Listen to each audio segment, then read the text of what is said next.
Hey, what's going on, everyone? Ruben here today with the new book review of the week. This week, it's going to be a book by Ryan Holiday called The Obstacle is the Way. So if you see Obstacle is the Way, Ryan Holiday. And probably the best decision I made was to start reading this book a few days ago. I finished it really quick because it's something I personally needed, and I want to share with you what I've gathered, what I've gained from this book. This might be a long video, so I suggest you sit in, you have some time to fully understand why this book to me was so important, and it can be important for you and certain things in your life that are happening right now. This can provide you with that assistance and that next idea on what to do. So I have my notes here, so if you see me look to the sides, because I'm looking at my notes, what I took from all the highlighting I did and bookmarking I did for the book. And my first highlight was a quote I want to start with, and it's: the obstacle in the path becomes the path. Never forget, within every obstacle is an opportunity to improve our condition. And with that being said, a question that you can ask yourself is, what's really holding you back? Is it something physical if you're in the fitness industry? Is it something you believe you don't have access to enough information, enough knowledge, and something you want to have knowledge to? Is it some other adversary, so someone else that's stopping you from moving up or doing something you want to do? All these obstacles that we complain and we complain and we make all these observations and say, I can't do it, or any of that. What is truly holding you back? And what he had in the book was, what he says is, there's people out there that are doing amazing things. They're crushing it in their fields. And some of these people, you've probably seen it on news or any of those like motivational videos on Facebook, on YouTube. We see guy in a wheelchair doing pull-ups like nothing, or they're bench pressing like nothing. He's in a wheelchair. Guy has no arms and legs, is super successful. I think he does public speaking, if I'm not mistaken. There's so many stories like that with all these people that are something, they were either born that way or some bad accident happened to them, and they did not let them deter them from a life that they wanted, and it brought them into a good path. Sometimes you listen to these people speak and they tell you that they're thankful for it to happen, because if it wasn't that specific, if it was a car accident, say, and they broke their legs or something and they can never use them again, they say that's the best thing that happened to them, because it brought them through to that journey. It brought them through, and they become much stronger, because getting over something like that, you lose your legs and you're not able to walk again, and life has been so different, and maybe you've had them for years, and this accident happens in your 20s or in your 30s. You had all that time to walking, running. What if you loved running? All these things, and that's a big part of the book. And it's like, you look at those people, it's amazing. But one thing I like that he said, if you find the current situation you're in a huge obstacle, take yourself out of the equation. And I don't mean that like act someone else or anything. I mean, still think about it, but act as if you're talking to somebody about this situation and you're like a fly on the wall, just listening in, and get your own different thoughts, take a different outlook on it. I got this idea from the book The Power of Now years ago, about like removing yourself. Is as if in your mind you put yourself as if you're sitting on the chair, and you're looking at yourself as a third person behind, and just seeing all the thoughts passing through, and you can kind of get different alternatives and maybe your answer doing that. So that was one thing that came up in the book. And not only that, but we are overly consumed and overwhelmed with small things we say to ourselves every single day. And that's things we put I in front of everything. So I hate public speaking, you say, or I suck at this, you say, or like, you know, why am I? And you putting yourself in front of a lot of things that don't necessarily mean you. It's not your fault. It's just life and things happen. Nothing is perfect. And I believe these things will bring you down.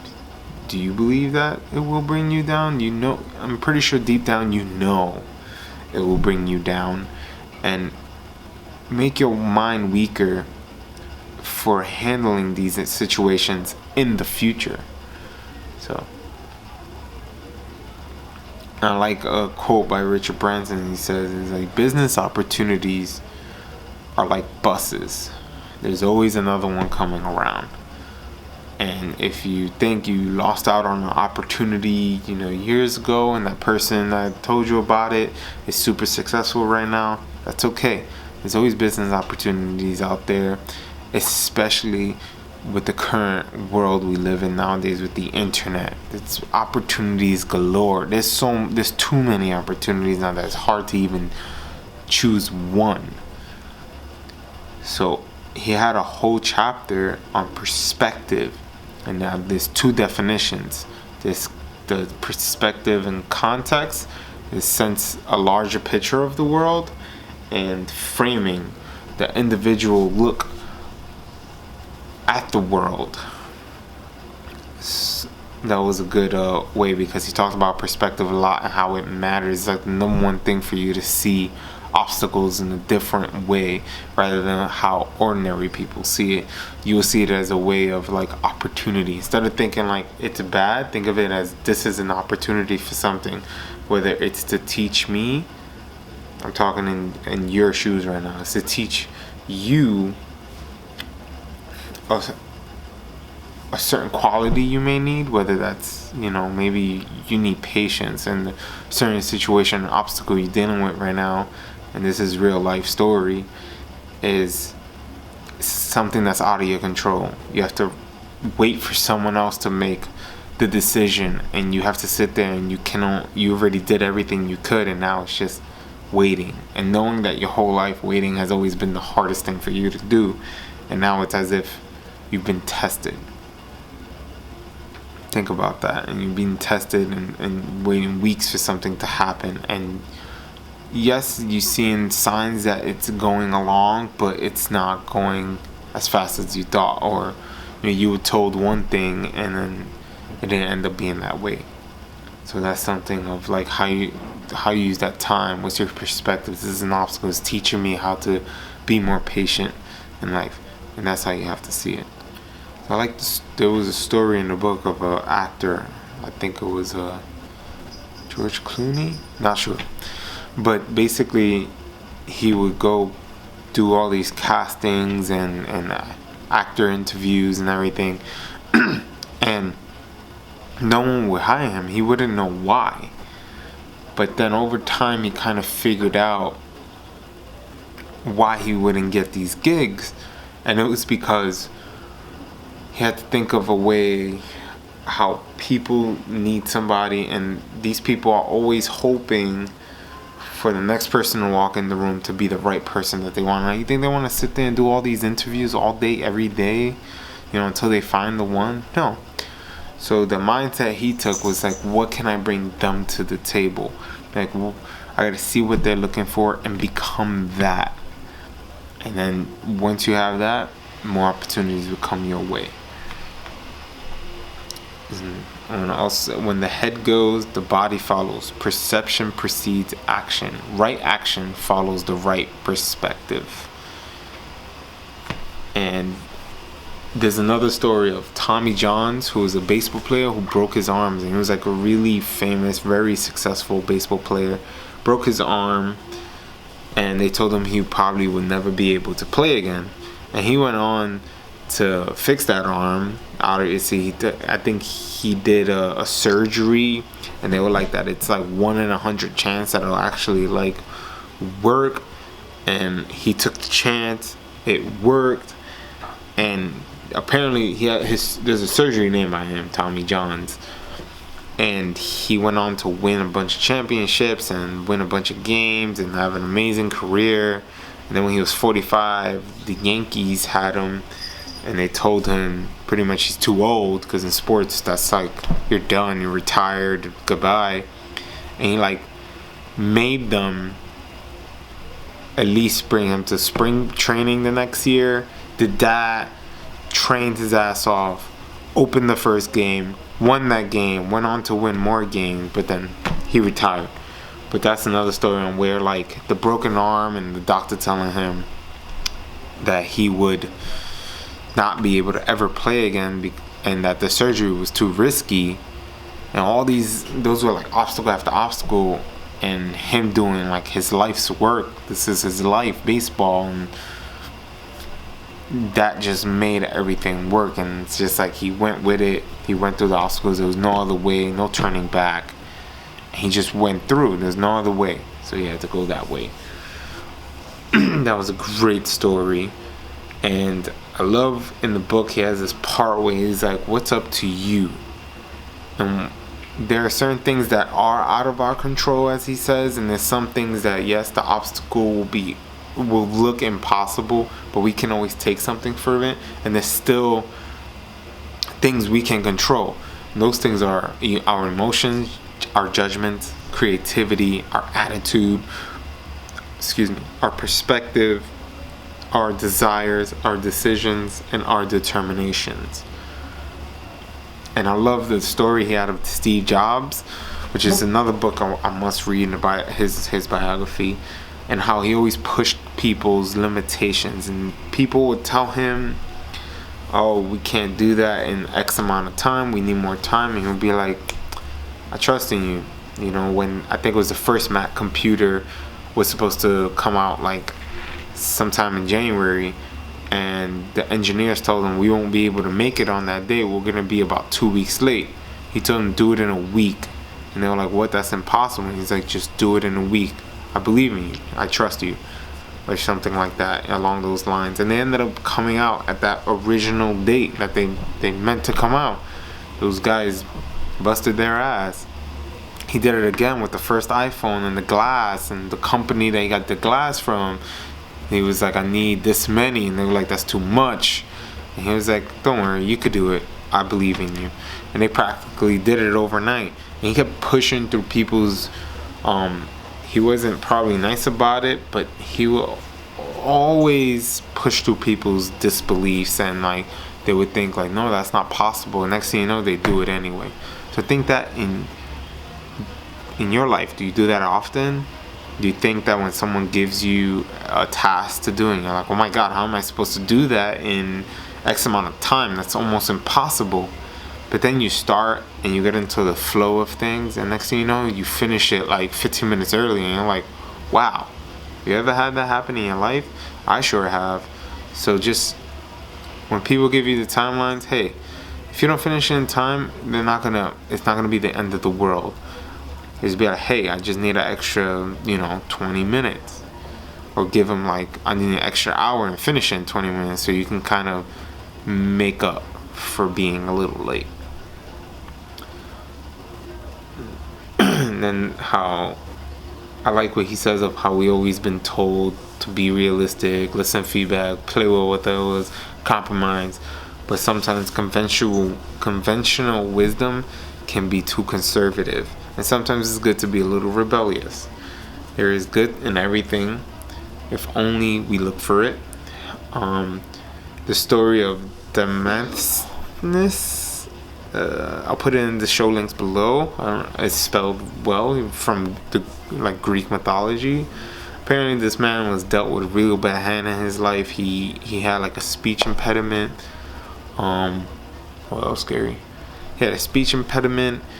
He got money from his father when he died, somehow lost it, and over time just he learned how to speak and again, and he took like speech lessons. He practiced and practiced, and he became like one of the best speakers in all of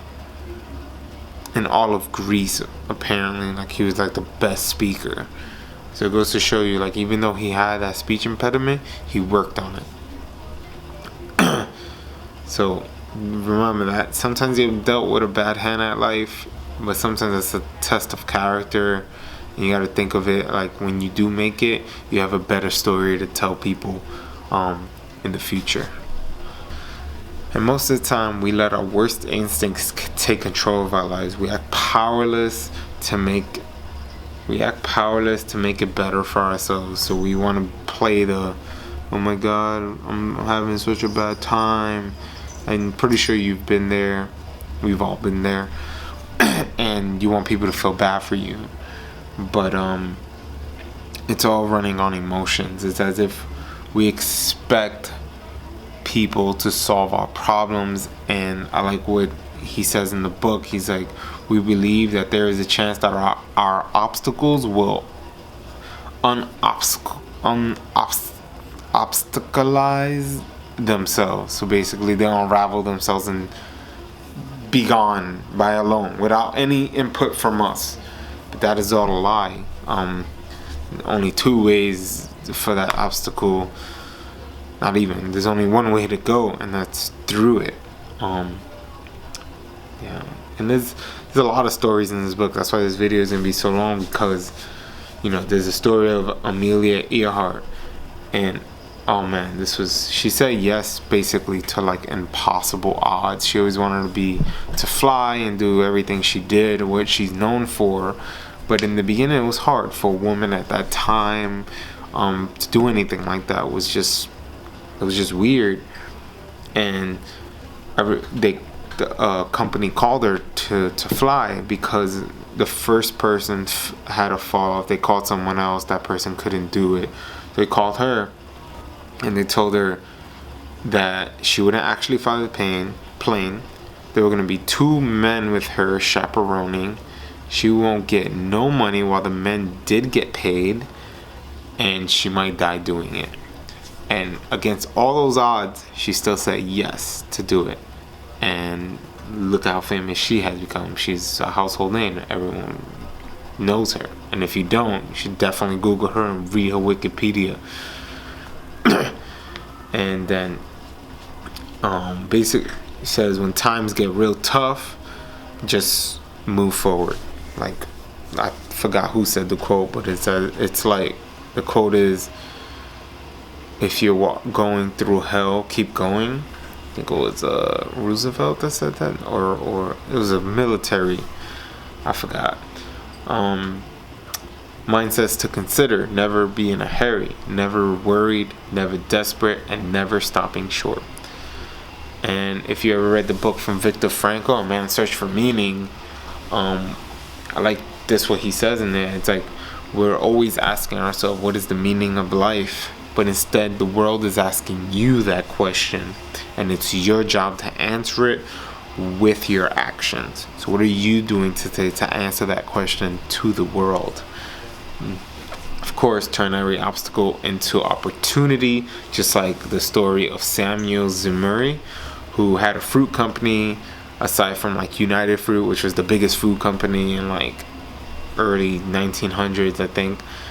And they were fighting over these two properties to get like land to grow fruit, and these big companies was setting up everything, like lawyers and all this stuff, while he just went to the landowners, talked to them a little while, bought the land, made deals with them, bought the lands before the big company could ever do anything. He was just a small company. And it goes to show you that sometimes the little always defeat the big, kind of like a story of David and the Goliath, right there. And then you have something else he did, which was he wanted to build some bridge. I don't know where. It was like somewhere in Europe, and he wanted to build this bridge, but the government would not allow any bridges to be built. So he took it upon himself to build two piers on each side, and he built wharfs on it. So you would go walk to the end of the pier, take a boat over. It was his way of like saying like fuck you guys, which I loved. And of course, when you're at wit's end and you're pulling your hair out, your heart is beating, and you can't figure it out, you're going crazy because you can't. This is very, I'm pretty sure you've done this, and this where you take a step back and you think, and you like try to go around the problem. And you gotta always remember that every positive has a negative, and every negative has a positive. So you gotta always find that within. And he even, he says this, which was another great thing. 2 quotes back to back I had to put from, I'm gonna read it word to word. You never want a serious crisis to go to waste. Things that we have postponed for too long that were long term are now immediate and must be dealt with. A crisis provides the opportunity for us to do things that you could not do before. The second quote. We sit here and complain that we're not being given opportunities or chances, but we are, as I've said earlier, because of the internet, opportunities and chances are everywhere. And I said this earlier as well, great people do the opposite of ordinary people, shy away from negative situations. They do their best and turn that misfortune into their advantage. So even if you're in a negative situation, flip it, do the opposite of what that is. And even if you're in a real positive situation, you got to think of the worst thing that can possibly happen to you, even though you have all this positive and good things happening in your life. What's the worst thing that could possibly happen? And are you ready for it? That is very important to understand in this world, in this economy nowadays. If you have a great job, you gotta have backups and plan B, plan C, plan D in case that job falls through and you don't have it no more, doesn't exist tomorrow, gets bought by someone else, your position becomes meaningless. So always be prepared. Hope for the best, prepare for the worst. To do great things, we need to be able to endure tragedy and setbacks. We have to learn to find joy in every single thing that happens. And the last story I want to go through is basically Thomas Edison and when his lab burned down. His lab burned down with all like 15, 20 years of work and experiments and inventions and everything. And when they told him about it, he didn't fret, he didn't go crazy, he didn't cry, he didn't do anything.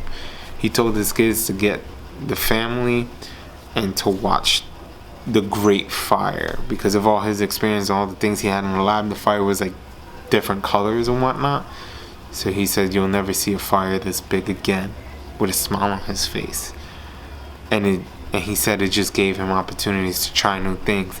And in that year, he made like 4 or 5 times more the amount of money than he was making before when he had all that. He said basically it was just a way for him to try new things, which is like, to see that kind of humbleness and just perspective that Thomas Edison had in that situation just blows your mind.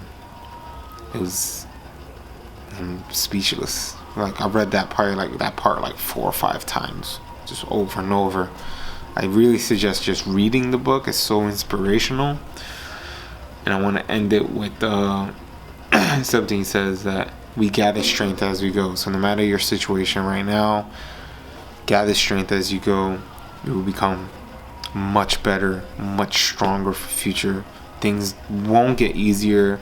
Even if you become successful, it will get harder because then you got more things to deal with. But you gotta understand that in everything you do, there's always 2 sides to it, and always look at both sides. Love the book. Once again, Obstacles the Way, Ryan Holiday. And that's the end of this video. Sorry it was so long, but so much great information. Hope you enjoyed. Can't wait to see you guys tomorrow in the next video. And as always, stay awesome.